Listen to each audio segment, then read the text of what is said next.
I'm Liz Scissors. Today's video, we are going to be talking about staff relations with your customers. And what we want to hit on today is how you can help make sure that the interactions between your customers and your staff go smoothly. It's a very, very delicate balance. You have to be very, very talented or experienced in dealing with people and reading people and understanding people, having patience and grace for people, as well as knowing clearly what your boundaries are. So first and foremost, as an employer, as a business owner, you need to have all of your policies in place. You need anybody that you hire to understand what is allowed and what is not allowed in your business.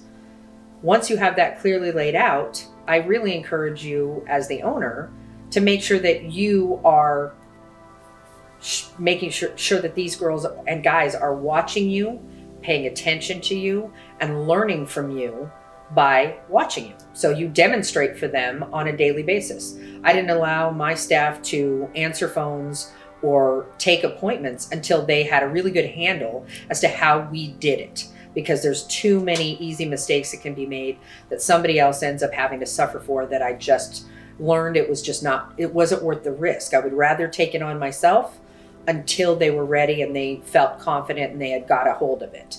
So a few ways you can do that is by demonstrating, obviously, and you make sure that they just are paying attention. And I would ask questions, did you understand why I said that the way I did?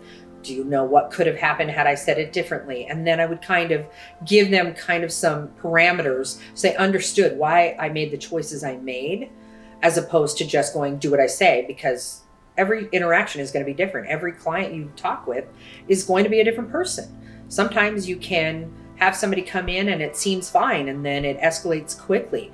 And can you learn how to de-escalate a situation and how you use your tone and your verbiage to make sure that you're calming the situation down instead of escalating it, and how to take your emotions out of the situation and deal with it as a business transaction instead of taking things personally or being easily offended. You kind of have to set that aside. This is called customer service. We have to set our feelings aside and handle business.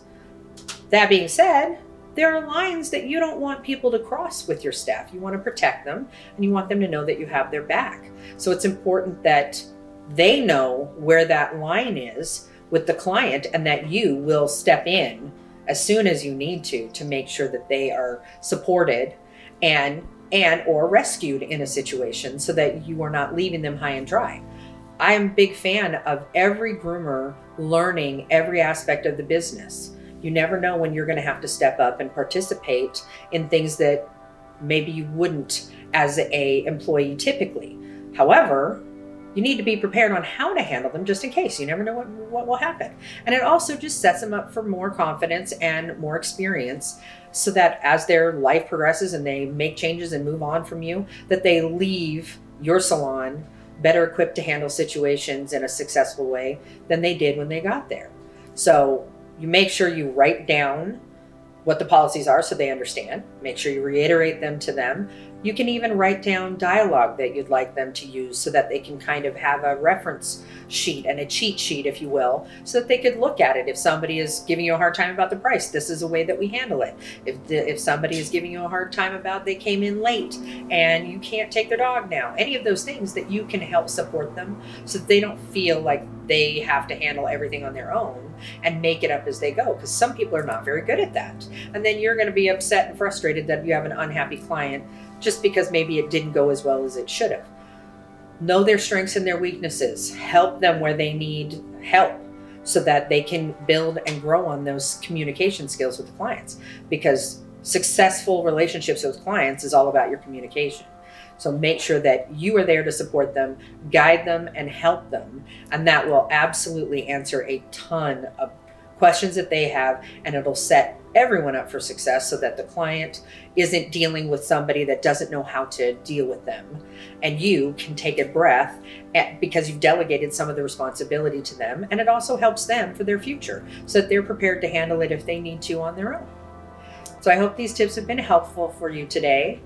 If you want more information on me, go check out lizsizzers.com, and I hope that I see you on the next one.